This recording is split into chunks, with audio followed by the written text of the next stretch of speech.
Obrigado, Sr. Presidente. Gostava de cumprimentar naturalmente o Sr. José Encarnação e a Sra. Jéssica Pereira e, digamos, gostava de dar uma primeira nota, que é dar os parabéns pela plataforma cívica e o modo profissional como partilhou connosco os documentos, a apresentação antecipadamente, o que em muito facilitou o nosso trabalho. Admitindo que são amadores, devo dizer que foram de um profissionalismo extremo na maneira como fizeram isso e, portanto, gostava de lhes dar os parabéns por isso.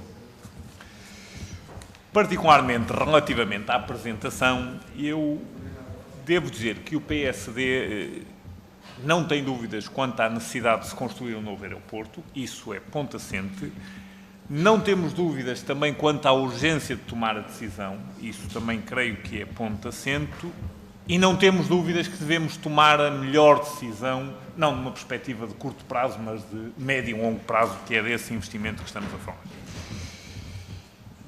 E nessa perspectiva é com alguma preocupação que vejo a apresentação que não foi aqui apresentada, passe o pleonasmo dos termos, mas que nos foi enviada, porque a apresentação coloca demasiadas dúvidas e eu acho que o pior que nos pode acontecer é nós, a partir de determinada altura, estamos com dúvidas no processo.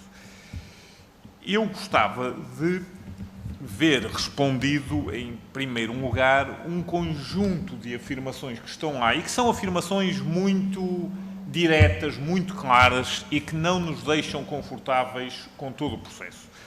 A primeira delas prende-se com isto. Logo no slide 4 dizem não houve isenção. O Governo, desde logo, condicionou as opções a serem avaliadas.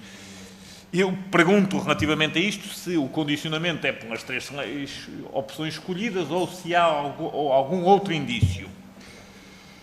Depois, a outra questão, que é uma questão que já debatemos e que se prende com o IMT, mas que tem uma afirmação que hoje voltou a repetir e que é absolutamente crítica, que é, nós temos algumas dúvidas das competências do IMT, tivemos aqui um ANEC que diz que, de facto, tem que se contratar apoios, porque nenhum organismo em Portugal tem, de per si, competências para fazer toda a avaliação, mas os senhores são claros, não têm qualquer tipo de experiência. Portanto, vocês colocam o IMT neste processo como sendo absolutamente uma entidade que está a iniciar o seu caminho nesta área e um investimento desta dimensão precisa naturalmente desta experiência.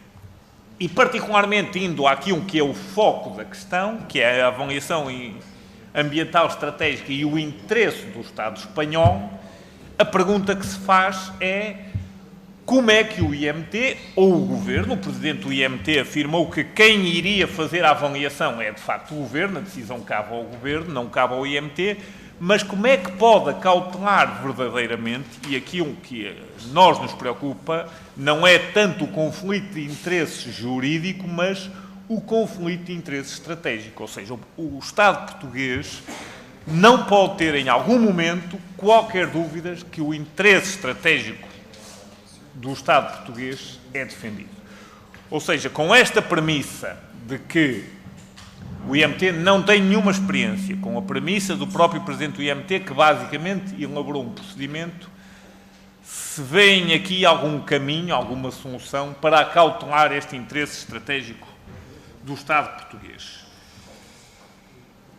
Uma outra questão que gostaria de colocar é: portanto, isto são um conjunto de questões, mas que se enquadram num primeiro conjunto. Um outro conjunto tem a ver com o seguinte: percebe-se pela vossa posição que vocês são defensores incondicionais de Alcochete e só Alcochete e totalmente contra qualquer solução do Montijo.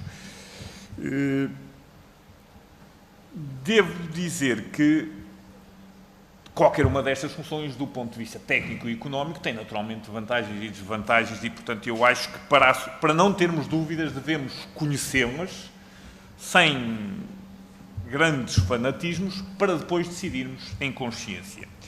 E, portanto, do ponto de vista técnico, o que eu vos pergunto, ou do ponto de vista técnico, admitindo que não são técnicos dos documentos que leram, o que eu vos pergunto é: porque é que são tão defensores, não conseguem apresentar, ou não há razões para ponderar sequer a outra posição. Pergunto isto dizendo o seguinte: é óbvio que o nível de desenvolvimento da Assunção de Alcochete é maior que o nível de desenvolvimento da Assunção de Montijo. E, portanto, há aqui vantagens e conhecimento relativamente a esta Assunção, que é uma vantagem até no processo decisório, esse tempo.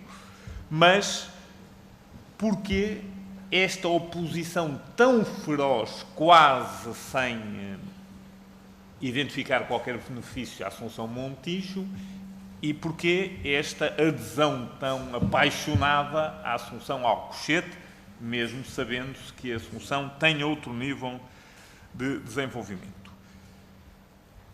A terceira questão é, e última, vocês num dos comunicados, e fizeram vários que fizeram o favor de partilhar connosco, dizem que relativamente